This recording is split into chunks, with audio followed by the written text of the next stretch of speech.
Así que invitamos a Fran García, sociólogo cubano, historiador también, acaba de terminar un libro que está por publicar sobre la historia de la Revolución Cubana.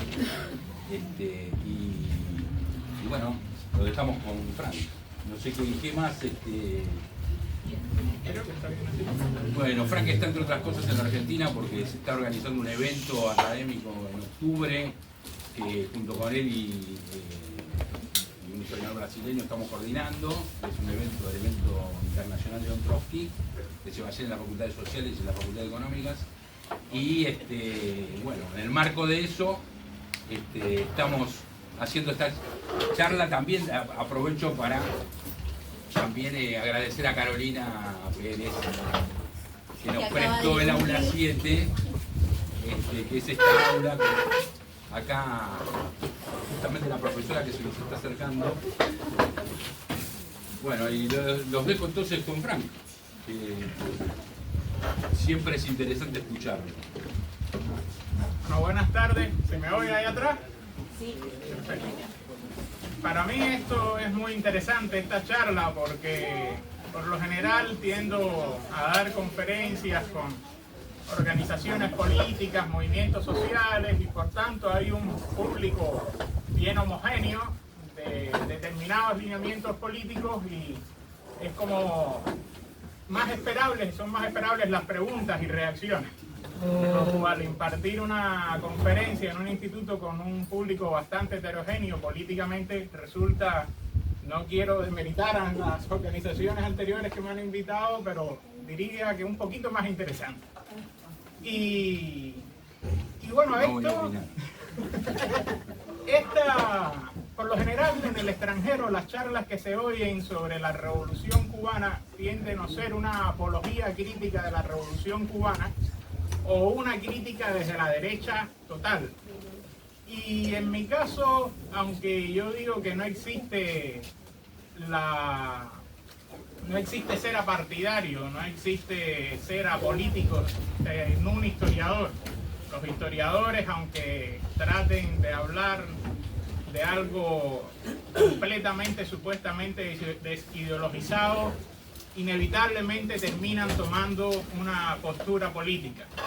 En el caso mío, ustedes van a ver una charla desde el marxismo, pero un marxismo crítico, y sobre todo la consecución de un hecho detrás de otro. Porque por lo general, yo digo que eso sucede en casi todas las historiografías, se tienden a suprimir los hechos, ya sea voluntaria o involuntariamente, y en ocasiones se construyen nuevos hechos para poder darle cuerpo a una historiografía política, una historiografía oficial. Uno de los debates que asombrosamente todavía estremecen a las izquierdas, y a mí me ha llamado la atención la fuerza con que este debate estremece a la izquierda argentina todavía, es si la Revolución Cubana fue socialista o no. Esto pareciera ser una respuesta muy sencilla, pero no lo es. Eso incluso fue uno de los motivos del quiebre del Partido Obrero en el año 2019. Estamos hablando de una organización de 4 militantes, ¿no? Y esto no es solamente de un debate teórico de un solo partido. Esto viene desde el mismo inicio de la Revolución Cubana en 1959. Entonces, para comprender si la Revolución Cubana fue socialista o no, para tener esa idea, esa pregunta que pareciera simple, pero es mucho más complicada porque los hechos son más complejos de lo que pareciera ser, es necesario ver esto, ver la consecución de los hechos. Primero hay que recordar que la Revolución Cubana triunfa el 1 de enero de 1959, cuando el dictador Fulgencio Batista, que había dado un golpe militar el 10 de marzo de 1952, huye después de ser derrotado militarmente por la guerrilla que básicamente dirigía Fidel Castro, aunque la historiografía oficial cubana básicamente ha generalizado que fue nada más el movimiento 26 de julio y posteriormente el directorio revolucionario 13 de marzo y el Partido Socialista Popular, que era el nombre que en 1944 había adoptado el Partido Comunista. En realidad, junto al directorio revolucionario y al movimiento 26 de julio, hubo otras 2 organizaciones armadas que tuvieron un papel fundamental. La organización auténtica, que venía del Partido Revolucionario Cubano auténtico, una especie de socialdemocracia cubana fallida completamente, y el Segundo Frente Nacional, que era una escisión del Directorio Revolucionario 13 de marzo. Este Segundo Frente Nacional va a empezar desde sus inicios con una gran complicación con el gobierno cubano, y es que va con la Revolución Cubana, y es que su principal dirigente va a tener un choque casi que personal con Che Guevara cuando Che Guevara llega a la Sierra del Escambray, que está en el centro de la isla. Ya por ahí eso va a marcar cierta diferencia, pero es curioso porque dentro del Segundo Frente Nacional se admitían incluso comunistas, y estamos hablando de una Cuba y de una época donde el anticomunismo era muy fuerte. Hoy esto puede resultar un poco extemporáneo y difícil de comprender, pero en la década de los 50, de los años 50, el anticomunismo era algo que atravesaba la vida cotidiana de las sociedades completamente. Y Cuba estaba no solamente mucho más cerca geográficamente de Estados Unidos que ustedes, sino cultural, tecnológicamente, cotidianamente. Yo veo las fotos de los automóviles de los años 50, por ejemplo, acá, y eran más automóviles ingleses y europeos que estadounidenses. Si ustedes van hoy a Cuba, van a ver que todavía la mayoría de los taxis privados son automóviles estadounidenses de los años 50. Entonces, imagínense ustedes la propaganda constante del cine, la televisión que estaba empezando, la prensa. Cuba fue el primer país de América Latina de tener una institución represiva anticomunista, se llamaba Buró de Represión de Actividades Comunistas, y ahí reprimían a lo que fuera, a lo que ellos entendieran que fuera comunista. Yo siempre digo que si ojalá fueran todos comunistas a los que se han sindicado comunistas y hubiésemos triunfado. Y en este caso el Buró de Represión de Actividades Comunistas había incluso detenido y fichado al que sería uno de los máximos dirigentes del movimiento 26 de julio, el comandante Camilo Cienfuegos. Pues cuando triunfa la Revolución Cubana el 1 de enero de 1959, se va a constituir un gobierno que ni de lejos va a ser un gobierno socialista.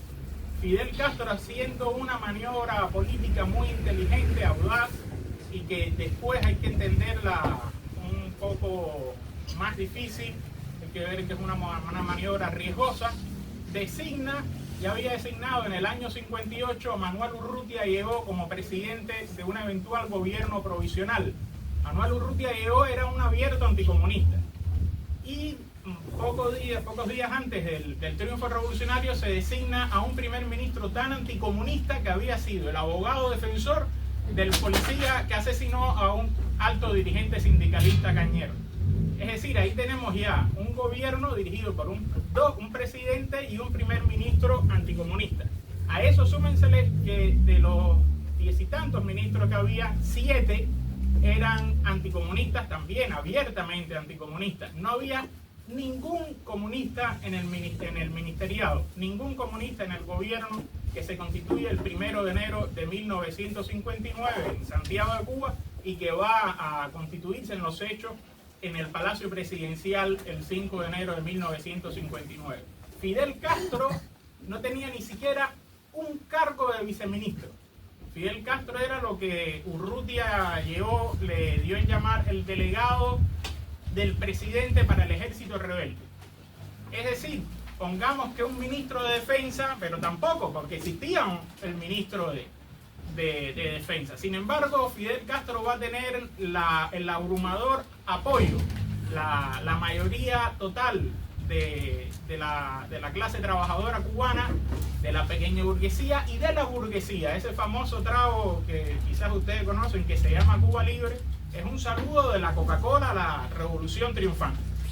Y esto lo vamos a ver incluso en canciones que se hacen a Telobas a Fidel, que nada que ver todavía con Silvio Rodríguez, que era un niño entonces, donde le agradecen desde el rico hasta el obrero, la fiera humilló, refiriéndose a Batista, y Fidel Castro nos liberó a Cuba entera. Es decir, había una visión de conciliación de clase en la cual el comunismo está aislado completamente. El Partido Socialista Popular, los comunistas, que después va a cambiarse todo eso en la historiografía oficial cubana, no van a tener casi ningún papel en la lucha armada de la revolución cubana, porque ellos, consecuentes con la línea soviética, pues de conciliación de clase, de no llevar adelante, de coexistencia pacífica, era el término exacto que usaba Nikita Khrushchev, el PSP no va a apostar por la vía armada hasta pocos meses antes del triunfo de la revolución, y además había cometido el error de crear un frente amplio, por decirlo así, con el mismísimo Batista en el año 40, por lo cual dentro de la clase trabajadora había cierto rechazo por doble vía, tanto por el anticomunismo como porque los comunistas habían hecho alianza con Batista en el año 40, en las elecciones del 40 al 44. El mismo Fidel, desde que triunfa la revolución, además insiste constantemente que él no es comunista y que la revolución no es comunista. Lo va a decir varias veces, quiere dejarlo bien claro. Se reúne en el Club de Leones, se reúne en el Club Rotario y les va diciendo: no somos comunistas, no tengan miedo, no somos comunistas. Va a polemizar con el PSP y es constantemente tratando todo 1959 de desmarcarse de las posiciones comunistas. Sin embargo, ya para 1960, incluso antes, a lo largo del 59, va a empezar todo un enfrentamiento desde la burguesía nacional, desde la burguesía cubana, que se va a enfrentar con la reforma agraria. Estados Unidos en sí, eso ya lo verán en el libro que debe salir el año que viene, Estados Unidos, incluso el mismo Eisenhower y el embajador del momento, no les interesaba enfrentarse contra Fidel Castro, ni les molestaba que Fidel Castro fuera el amo de Cuba, como lo dice el embajador cubano, cuando Fidel Castro finalmente asume como primer ministro y logra deshacerse de Urrutia. Porque en realidad ellos todavía confiaban en un Fidel Castro anticomunista y preferían tener un caudillo que tener a un presidente democráticamente electo. Pensaban que podían controlar a Fidel. Además, la reforma agraria, si bien les había afectado a la United Fruit Company, ellos veían que podían manejarla mucho mejor porque sus intereses principales, los bancos, las grandes empresas, seguían intactos. Y Fidel no les había amenazado para nada de que se iban a expropiar ni nacionalizar. Es decir, es la incapacidad de la burguesía nacional cubana la que provoca el enfrentamiento directo con la revolución cubana. En Cuba no existió ni siquiera un Perón, que hay una carta del año 71, creo, que envía Perón a un historiador argentino que dice: ya le he dicho varias veces a nuestros oligarcas que si el justicialismo no triunfa los van a colgar los comunistas. Y más o menos dice así. Y ese justicialismo ni siquiera existió en Cuba. La burguesía nacional era incapaz de prever que podía desarrollar una política conciliadora y fue incapaz también de prever que Fidel Castro, de cierta manera, podía haber sido ese mediador entre sus intereses y la clase trabajadora. Fidel Castro en el año 61, estoy adelantándome un poco, va a reconocer, ya una vez proclamada el carácter socialista de la Revolución Cubana, que él no era comunista. Que él no era comunista ni en el 53 ni en el 59, y él asume que, críticamente, este es un discurso que se silencia el 22 de diciembre de 1961, no está en la página web dedicada a todos los discursos de Fidel, que se llama Fidel Castro, Soldados de las Ideas, pero se puede buscar en la prensa, incluso del periódico Hoy, del PSP. Él reconoce que no era comunista. Solamente entendiendo esta sinceridad de Fidel, que va a contraponerse con el discurso oficial que va a establecer después el partido, donde supuestamente los máximos dirigentes de la Revolución Cubana sí eran comunistas desde 1953, pero la estrategia fue no decirla, porque si se decía, Estados Unidos iba a intervenir directamente, lo cual tiene lógica, porque si Estados Unidos hubiese sabido que era una guerrilla comunista, no hubiera dejado a Fidel y al Che ni siquiera bajar de la sierra. Ese es otro detalle. El Che tampoco va a tener ningún cargo, ningún ministerio, ni siquiera el hermano de Fidel, Raúl Castro, que sí era comunista directamente. Esto de que la guerrilla del movimiento 26 de julio no era comunista, lo pueden constatar ustedes acá en el libro Diario de un Combatiente de Che Guevara, que si lo googlean lo pueden comprar. Yo lo compré aquí, es difícil conseguirlo en Cuba.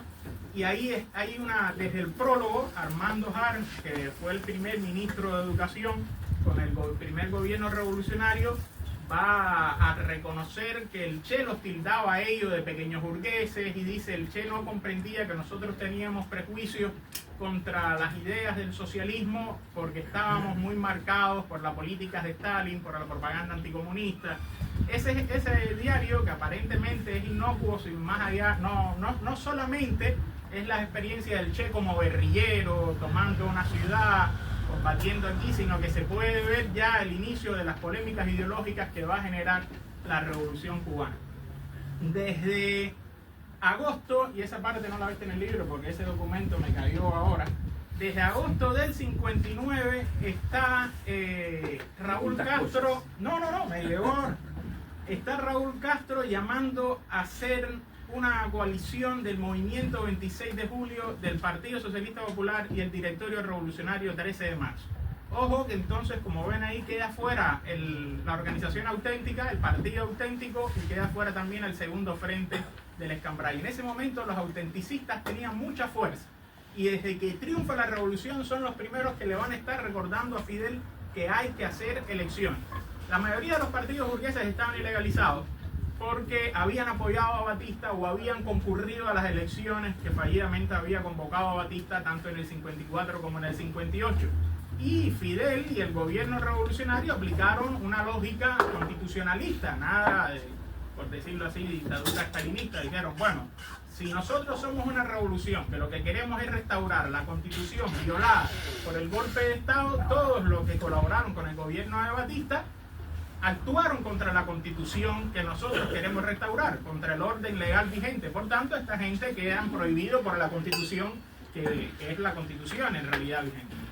Ahí, por tanto, se fue la gran mayoría de los partidos burgueses, pero no solamente eso. Aunque Fidel va a ir postergando las elecciones indefinidamente hasta que finalmente reconoce que no se van a hacer elecciones, se da el caso también que esos partidos se desangran completamente. Estos partidos que van a ir sobreviviendo, que no colaboraron con Batista, estos partidos burgueses, van a tener un discurso de llamar a las elecciones y criticar a la reforma agraria. Y Fidel Castro va a ser muy inteligente y va a decir, primero la revolución, después las elecciones.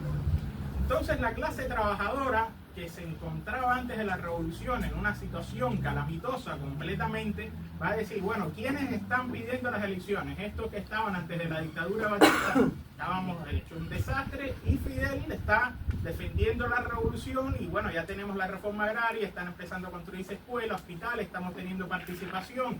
Bueno, evidentemente no nos interesa ir a elecciones. Por tanto, Fidel va a decir una y otra vez, bueno, los autenticistas me están pidiendo que hagamos elecciones, pero ¿con qué estado de opinión?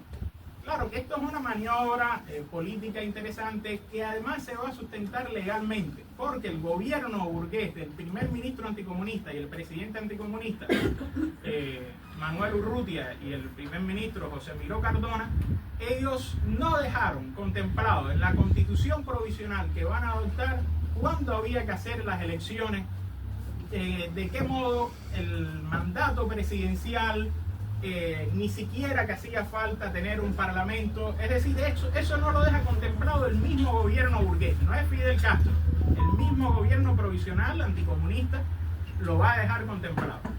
En junio, Fidel Castro decide liberarse de los 7 ministros anticomunistas, destituye a 5 ministros anticomunistas, y en julio del 59 renuncia Fidel Castro ante las trabas que le estaba poniendo Manuel Urrutia y es una jugada política muy hábil también, porque el rumor que estaba, y dicen, eso no lo pongo en el libro, porque es un rumor que Raúl y un sector duro del movimiento 26 de julio estaba proponiendo darle un golpe de Estado a Urrutia.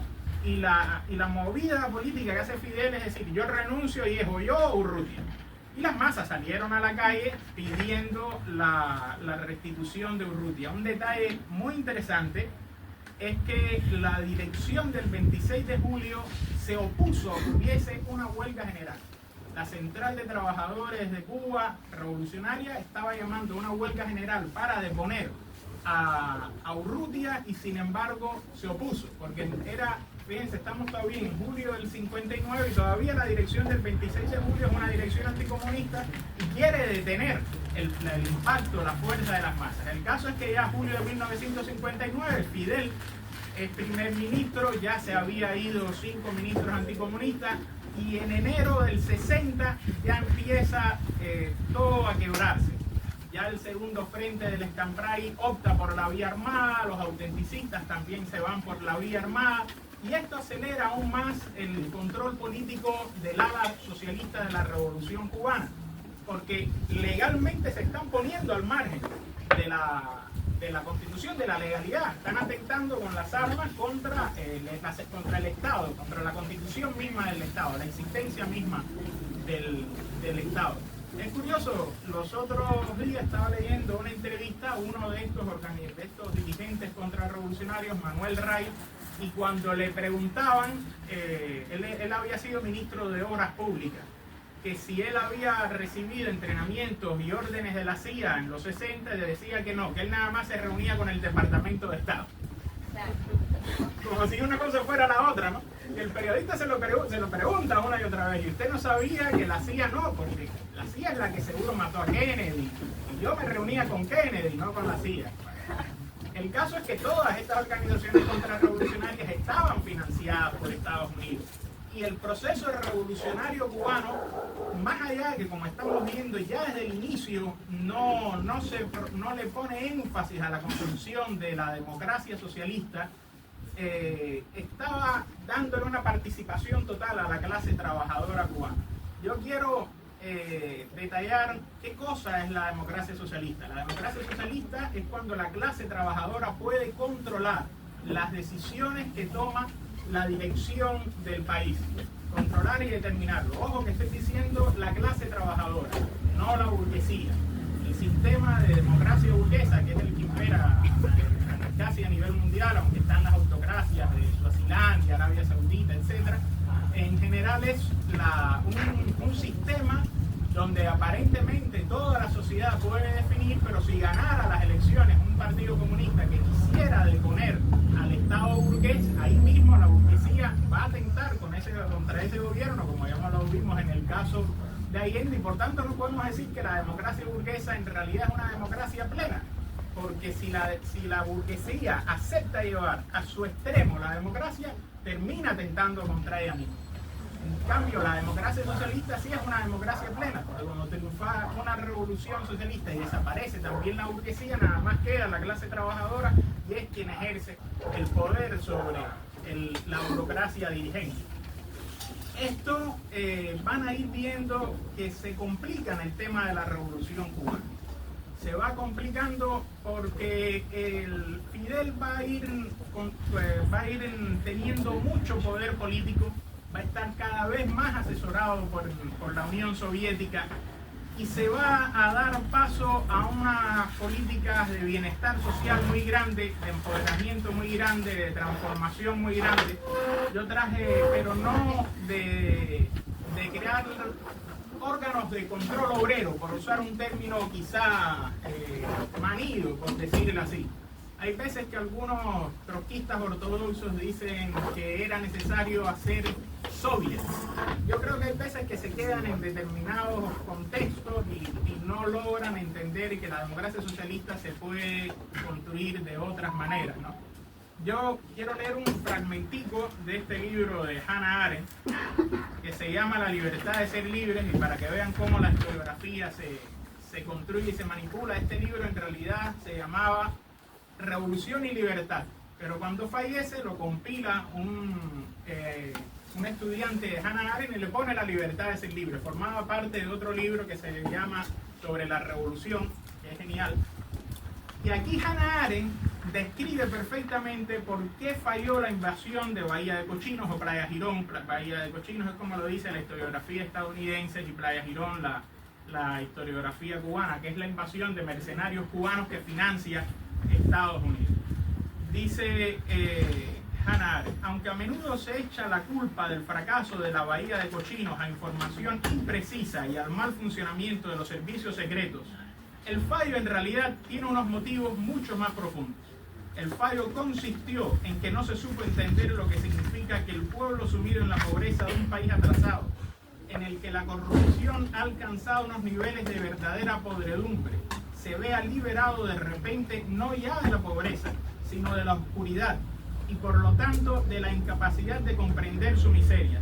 No se supo entender lo que significa que ese pueblo oiga discutir abiertamente su situación por primera vez y que sea invitado a participar en esa discusión, y no se supo entender lo que significa que se lleva a ese pueblo a una capital que no ha visto nunca y se le diga: estas calles, estos edificios y estas plazas, todo esto es vuestro, vuestra propiedad y en consecuencia vuestro orgullo. Y esto fue así. Hannah Arendt supo captarlo precisamente. Eran las masas, miles de campesinos, de obreros que no habían estudiado, estudiando en las mansiones de los burgueses, que se habían ido idílicamente, dejaban a la ama de casa, le daban a la mucama las llaves y le decían: venimos el mes que viene, y fue un mes, un año, 2 años, no regresaron nunca por suerte.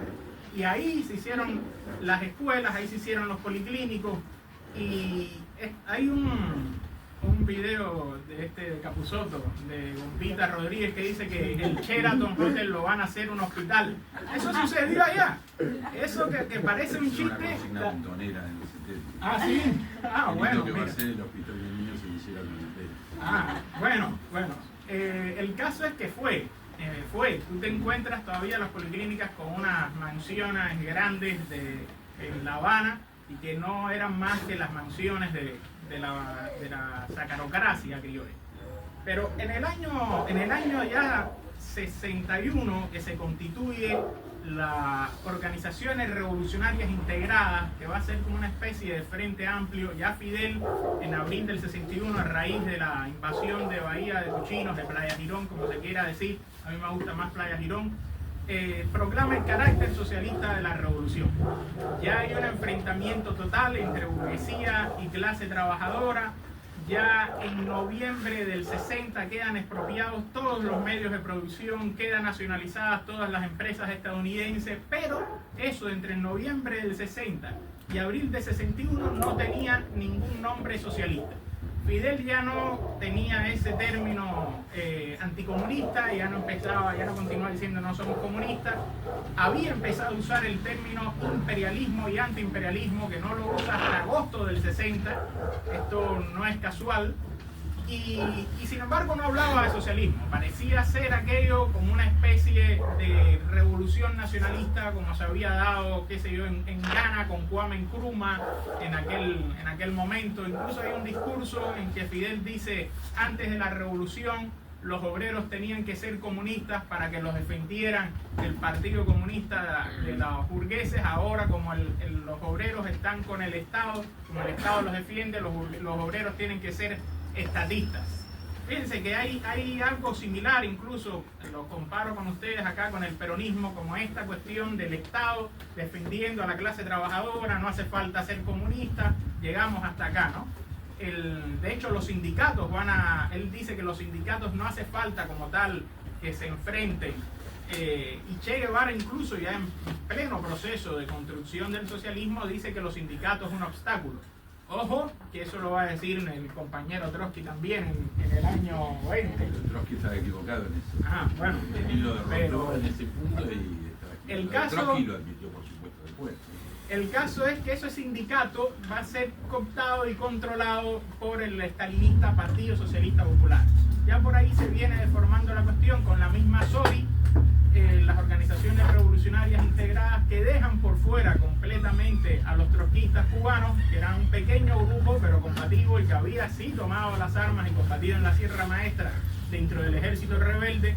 Y a la misma vez al directorio revolucionario se le da un cupo nada más en la dirección nacional de las organizaciones revolucionarias integradas, y el Partido Socialista Popular va a maniobrar de una manera tal que solamente el único representante máximo en la SORI del movimiento 26 va a ser Fidel.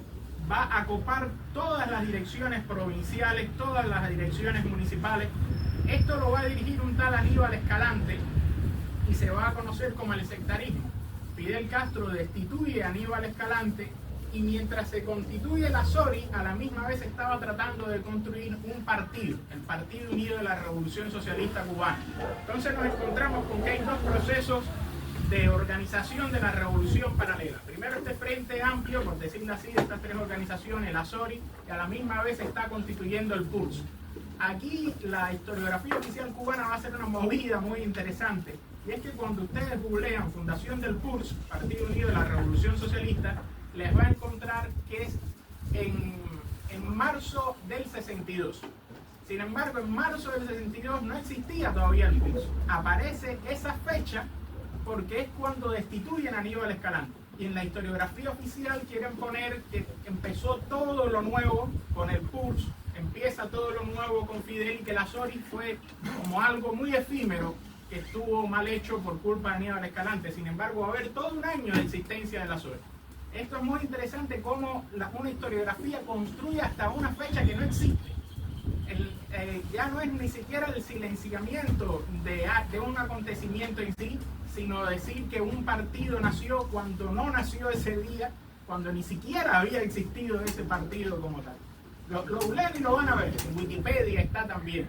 Y es una redacción que no, una historiografía que no es complaciente para nada con la Revolución Cubana. Sin embargo, contrario a lo que se piensa, la Revolución Cubana de ese momento, el gobierno socialista de ese momento, está teniendo una postura de enfrentamiento radical a la Unión Soviética, y lo va a mantener hasta el año 1971. Porque la Revolución Cubana se va a proponer hacer la revolución mundial, hacer la revolución continental, la descontinental. Básicamente se centran en los países explotados, más subcolonizados, neocolonizados, África, Asia, América Latina. Y América Latina va a estar casi llena de guerrillas. Cuando, ¿cómo se llamaba el vasco Bengochea? Ángel, ¿no era Bengochea? Ángel Bengochea, que era como el número 3 del dirigente trotskista Nahuel Moreno, llega a Cuba en los años 60 a pedirle armas a la Revolución Cubana para un alzamiento agrarista que estaba teniendo lugar en Perú. Se encuentra cuando llega que ya en Cuba estaban recibiendo entrenamiento un sector de las juventudes peronistas y uturuncos. Es decir, ya no era una guerrilla, sino dos. Y estamos hablando, si no me equivoco, en el libro año 63, creo que es la visita de Bengochea a Cuba. 62-63 por ahí. Y ya estamos hablando de tres. Y regresa el vasco Bengochea, siendo trosco argentino, pero que decidido a crear una organización guerrillera. Además ya se había creado... Rompiendo con Moreno. Y ya se había creado la de Massetti. ¿Cómo era la...? El EGP. Exactamente. Entonces ya, fíjense, nada más en Argentina 4. Y estaba además el Malena, que estaba ahí la madre del Che, Movimiento de Liberación Nacional.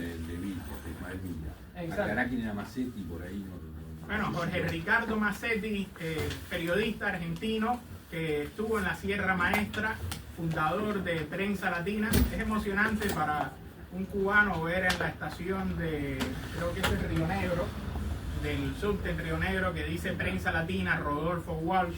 Ahí te das cuenta cómo la Revolución Cubana llega hasta hoy todavía, incluso en la iconografía, en la simbología. Porque Walsh fue director de Prensa Latina. Exactamente, Rodolfo Walsh fue sucesor de Massetti, que es prácticamente barrido cuando llega el Partido Socialista Popular a controlar Prensa Latina. El caso es que, aunque aparezca todo esto de que el Partido Socialista Popular va a estar tratando de imponerse, Aníbal Escalante en el año 68 va a intentar dar un golpe de Estado, apoyado por un sector de la KGB.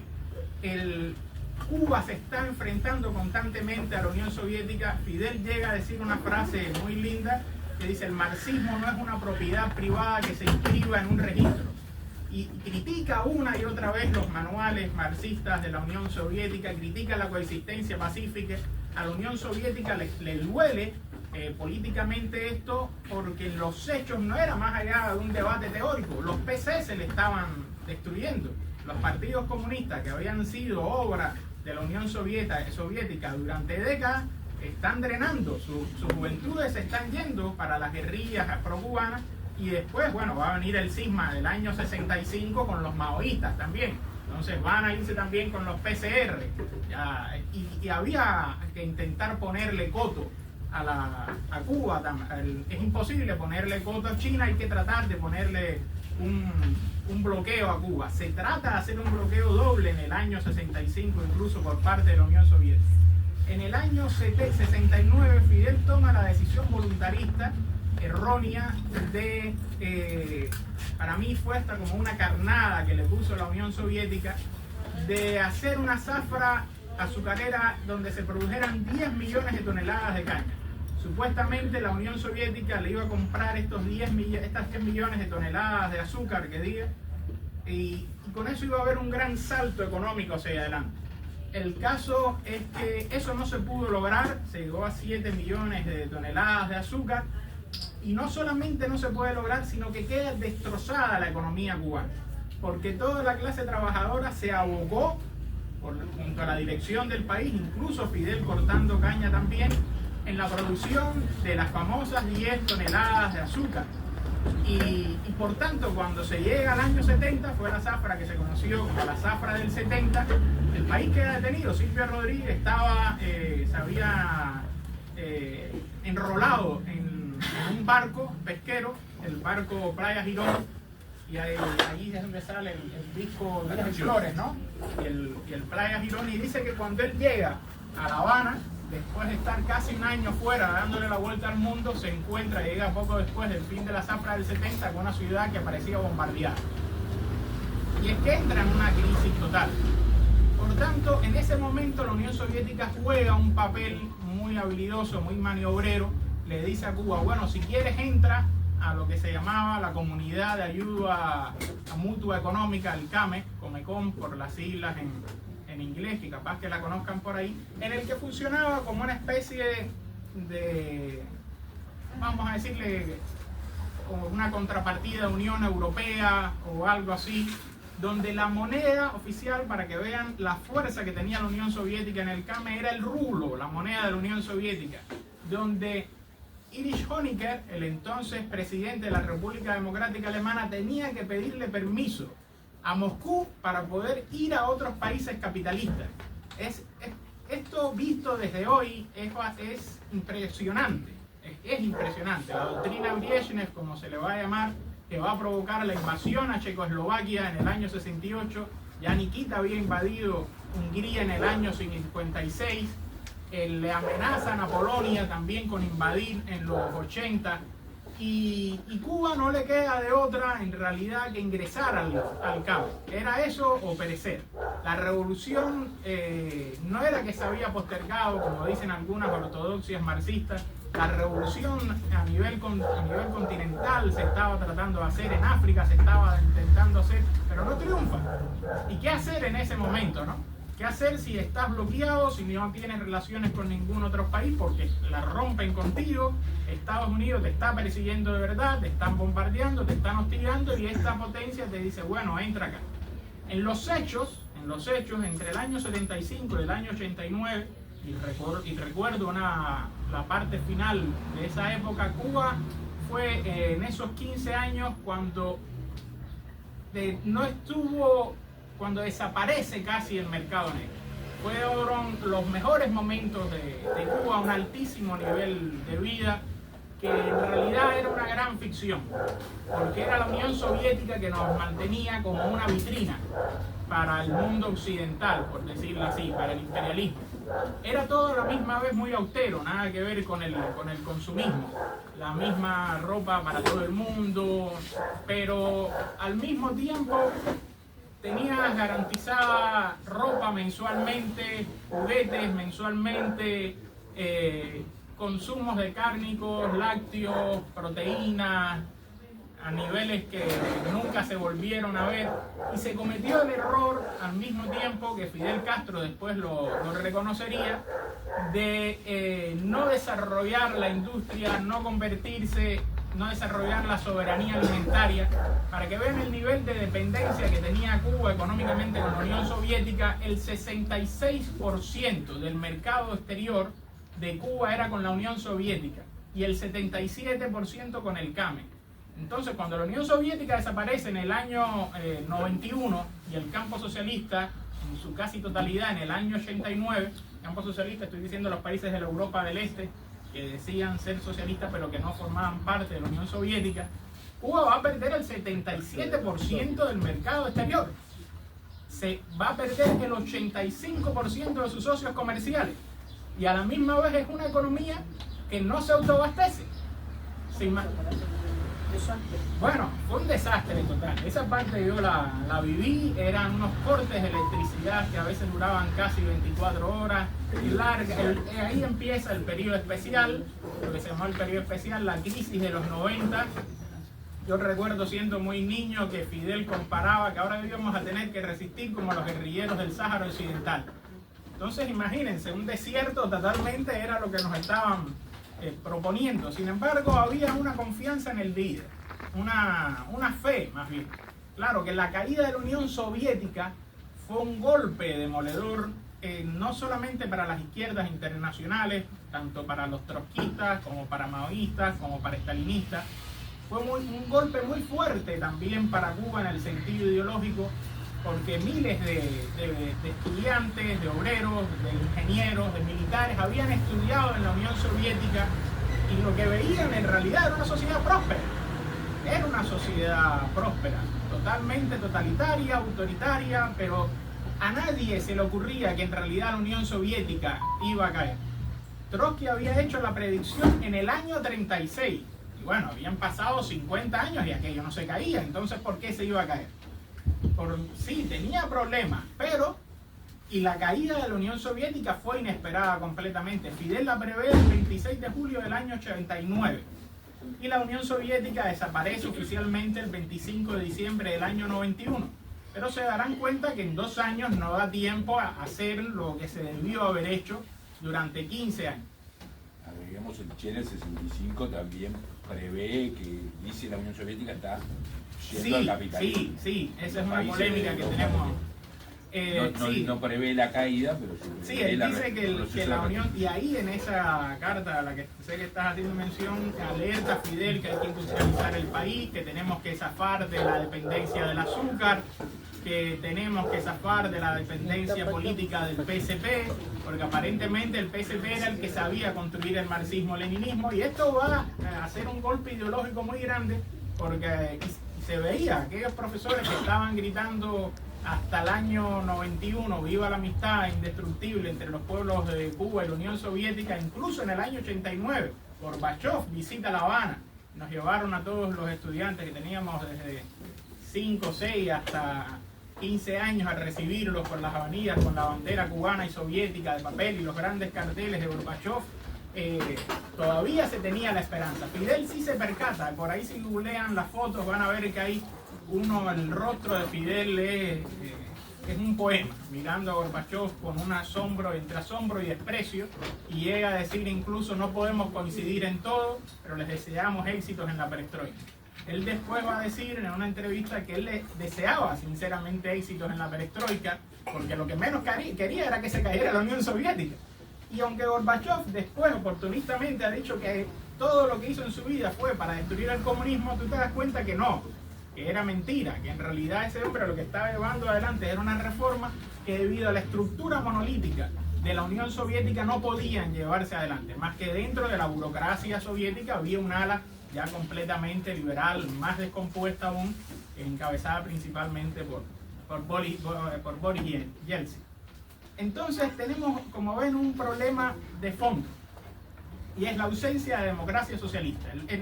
En el año 76 finalmente se van a hacer elecciones con un sistema muy interesante que en realidad si se cumpliera como tal, yo creo que sería más democrático que cualquier otro sistema. En Cuba se escogen los que ustedes creo que le dirían concejales, sin partido, nada más está el Partido Comunista, pero el Partido Comunista no propone los delegados.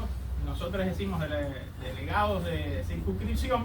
Esos delegados los proponen en los barrios, dicen bueno, vamos a proponer a Mengano, Ciclano, Esperancero, y después se hacen las elecciones y se escogen.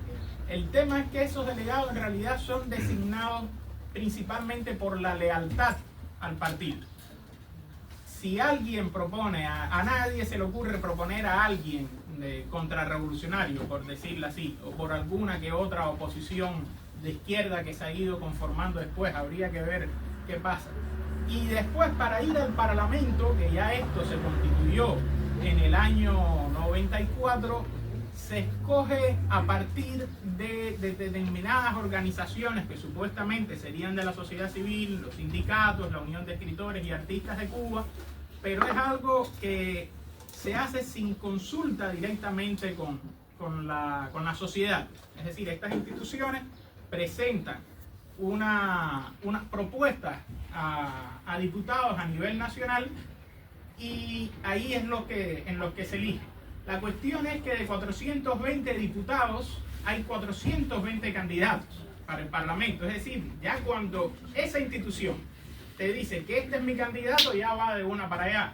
Y en realidad tú no ves el proceso de elección del diputado a nivel nacional. La asamblea es quien elige al presidente. Y entre los candidatos que se ponen, nada más hay un solo candidato presidencial.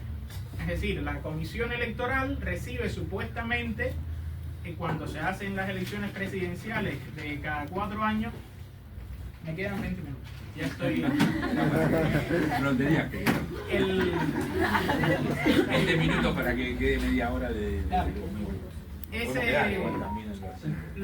supuestamente los diputados llenan una boleta haciendo sus propuestas como presidente, pero supuestamente esos diputados de pronto unánimemente dan un solo candidato presidencial, que contradictoriamente siempre no tiene, hay como 20 diputados, 10, 15 diputados que dan el voto en contra, lo cual es contradictorio, porque si todos los diputados proponen que Mengano sea el candidato, entonces ¿cómo de pronto aparecen 10, 15 votos en contra?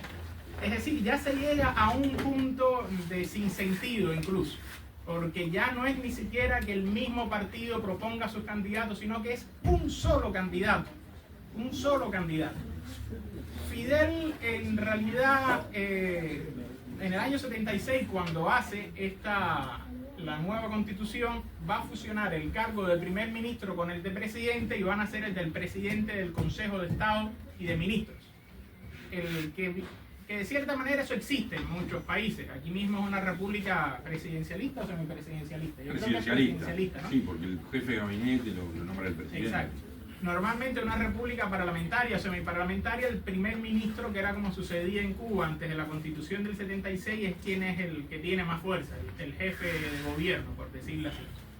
En este caso ya Fidel fusiona estos dos cargos y no solamente eso, sino que también va a ser el primer secretario del Partido Comunista, va a ser el máximo líder de la Revolución Cubana. Así va a estar contemplado de cierta manera en la Constitución del año 76.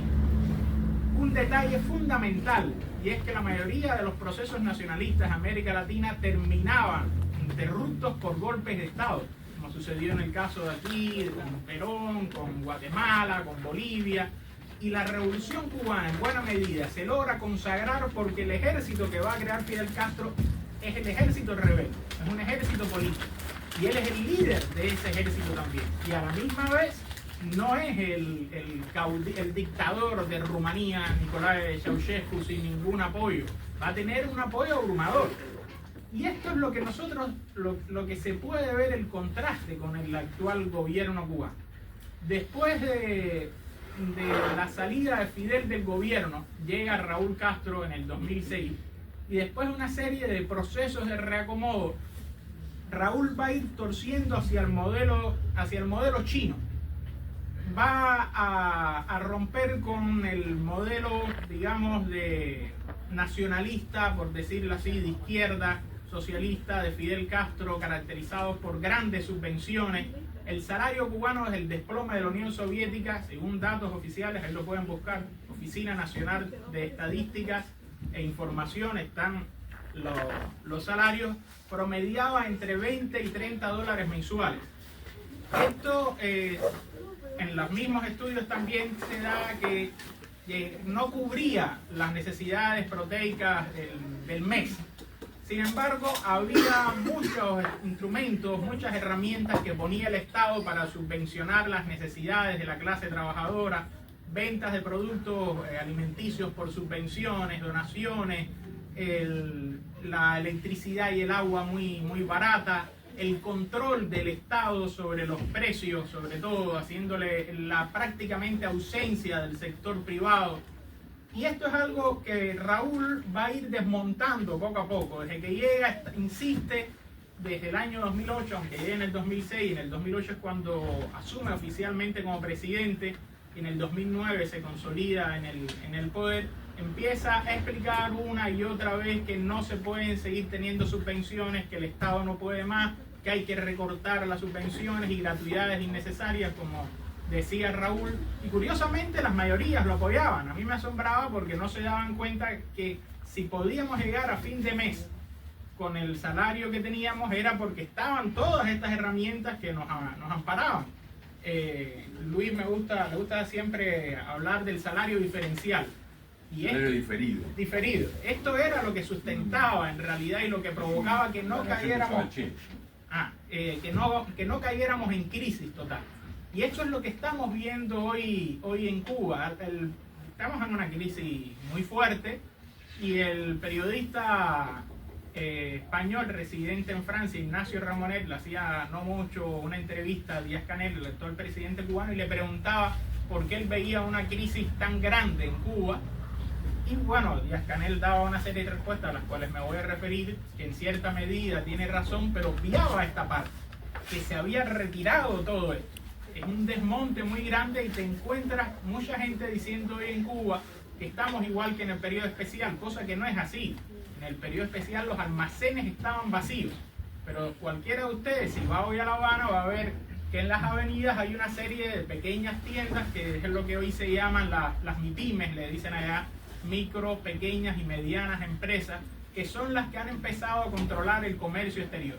Ya la radicalización de conducirse hacia el modelo chino, yo digo que el modelo de capitalismo chino es un partido comunista en el poder que ha desmantelado anteriormente el Estado obrero e intenta controlar, administrar una economía capitalista. Esto fue, digamos que, exitoso en China y Vietnam, porque cuando ellos comienzan todo ese proceso de desmonte, Estados Unidos rápidamente los ingresa al sistema financiero internacional, desembarcan en China y Vietnam las grandes transnacionales, hay una gran inyección financiera en China y Vietnam, y nada de esto sucede en Cuba, porque Cuba sigue bloqueada. Dicen que es mentira, pero es real. No formamos parte, por suerte, del FMI, que es el sueño de no pocos economistas liberales cubanos, pero no solamente no formamos parte de todo el sistema financiero internacional, lo cual impide grandes transacciones, impide, por ejemplo, una vez estando yo en Santa Lucía, iba a cambiar un puñado de dólares y el banco me dice, no podemos hacer transacciones financieras a los cubanos. Es decir, algo tan elemental como el cambio de divisa, no se puede. Eso es para que tengan, estoy poniendo un ejemplo nimio de lo que son las sanciones de Estados Unidos que se han recrudecido con Donald Trump. Y la crisis se consuma con la cuestión del coronavirus, porque cuando comienzan las relaciones con Obama en el año 2014, Cuba dio un salto inmenso en la cuestión del turismo. Pasamos de promediar 2 millones de turistas anuales a empezar a recibir de golpe 3 millones de turistas. Y teníamos inmediatamente 4 millones de turistas. No había una infraestructura hotelera para recibir todo aquello. Y el gobierno cubano se endeuda millonariamente con el Club de París. No calcula que puede llegar otro gobierno a Estados Unidos, que se pueden revertir todas las medidas que había llevado adelante Obama. Las relaciones de Estados Unidos con Cuba llegaron al punto de acercamiento que Estados Unidos llegó a abstenerse en las votaciones de las Naciones Unidas contra el bloqueo yanqui. Anualmente el gobierno cubano hace una moción en las Naciones Unidas condenando el bloqueo yanqui y es aprobado abrumadoramente. Solo se opone Estados Unidos e Israel, sorprendentemente. El gobierno cubano, disculpe. Solamente se opone Estados Unidos e Israel, y en el año 2016 Obama se abstuvo, es decir, el acercamiento era muy grande. Esto conllevó a que cuando llega el coronavirus nos encontramos con que la soberanía alimentaria que se había logrado hasta ese momento se había retrocedido en grande y Cuba estaba importando el 80% de los alimentos. Pero no solamente eso. No, desde Brasil, que se importa mucho pollo, convenios que quedaron también con Estados Unidos, con los granjeros del sur, arroz de China, también de Rusia, pero lo grave es que se importa el 80% de los alimentos. Y que después nos enteramos en agosto del 2021, poco después de las protestas del 11 de julio del 2021, nos enteramos que en medio de la crisis del coronavirus, el gobierno cubano había destinado más del 50% del presupuesto anual para la construcción de hoteles. Es decir, una industria que estaba en crisis. A nivel global el turismo colapsa.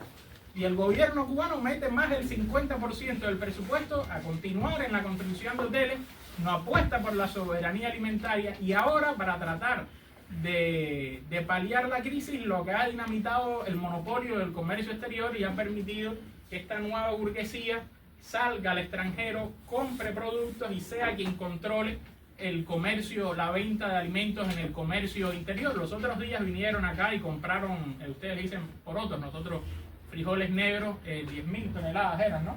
10.000 toneladas, ya vayan calculando la capacidad de compra de la Burguesía Nacional Cubana, que logra comprar 10.000 toneladas de frijoles negros. Es un detalle a no perder en cuenta. El gobierno cubano no tiene problemas con el gobierno de Javier Milei, en tanto medie las transacciones. Fíjense que no existe. ¿Y con los otros gobiernos anteriores? No, mucho mejor. Mucho mejor. Es cierto que estos son convenios que vienen también desde más atrás. Con el peronismo las relaciones eran excelentes, incluso en el plano cultural y demás. Pero lo que quiero hacer entender, echar a ver que en realidad la burguesía y las transiciones al capitalismo van más mediadas que por el discurso político, sino por la misma burguesía en sí. No hay gran diferencia entre una burguesía liberal y una burguesía conservadora. Después en los hechos se van a poner de acuerdo y van a transar entre ellos para garantizar la defensa de sus intereses. Entonces, ya para cerrar, llegamos a la actualidad, a una Cuba en crisis, a un mandato de un presidente, Miguel Díaz-Canel Bermúdez, que en 5 años la participación electoral pasó en Cuba a desplomarse en un 20%, de 89 a 69%. Si quedaba alguna duda de que las protestas no eran el sentir generalizado, 20% que caiga la participación popular es grande. Yo sé que quizás aquí o en América Latina en general están acostumbrados a un nivel de participación electoral de un 69%, pero Cuba la participación era del 90% en adelante. Y entonces que en 5 años caiga en 20% la participación popular, te está hablando de una deslegitimidad muy grande. Para apuntalar este dato, el mismo gobierno cubano el año pasado, o inicios de este año, no recuerdo bien, inicios de este año, informó que entre el 22 y el 23 habían abandonado Cuba 1 millón de habitantes. La oleada migratoria más fuerte que ha tenido Cuba, ni siquiera durante la crisis de los balseros, en el periodo especial que se fueron 35.000 cubanos, nunca se habían ido tantos cubanos, 1 millón de cubanos. Se tenía un estimado de 500.000 hacia Estados Unidos, pero muchos sabíamos, teníamos amigos que se habían ido a España, que se habían ido a una gran ola migratoria hacia Uruguay. La primera comunidad de migrantes en Uruguay es una comunidad cubana. Y entonces tenemos esta crisis económica, tenemos esta crisis política al mismo tiempo, porque en el intento de aplicar el modelo económico chino, entra en contradicción con la misma ideología en sí, y la juventud cubana se encuentra en un discurso de doble sentido, donde se pide una resistencia, está pidiendo una resistencia a un gobierno que va en transición hacia un modelo que no podemos catalogar ni de lejos como socialista, un modelo que ha ido desmontando paquete tras paquete. Imagínense que el transporte público aumentó en 500%, hay una serie de datos que después les puedo pasar a Luis, Y sí, es lo que me dicen algunos. Pero el como acá se entiende porque es un gobierno ultraderechista. Allá, como un partido comunista, los continuadores de Fidel, van a hacerme esto. Y entonces ahí es cuando entra la crisis económica matizada fuertemente con la crisis política, y nos estamos encontrando con una juventud bastante desideologizada, pero al mismo tiempo se genera algo que no se veía antes dentro de la juventud, y es una especie de oposición de izquierda, que a mí me gusta llamarle izquierda crítica porque es mucho más amplia. Muchos no se consideran opositores a la revolución cubana, sino muy críticos. Y hay una y saben marcar bien la diferencia de la revolución, de la actual burocracia dirigente, de dónde termina algo, de dónde empieza lo otro. Y por eso yo cuando empezaba estaba haciendo hincapié en que la revolución cubana es un proceso mucho más complejo, diría incluso la revolución rusa, porque la revolución rusa empieza siendo una revolución burguesa en febrero del 17, y después el alzamiento militar de octubre se transforma en socialista, y como vieron ustedes en el caso cubano, ya la transición a la revolución socialista es mucho más compleja, y el deterioro después se agudiza por factores muy diferentes, y no podemos hablar de que si es una revolución buena o mala, como una vez alguien me preguntó si la revolución cubana era buena o mala o era una dictadura. Bueno, muchísimas gracias.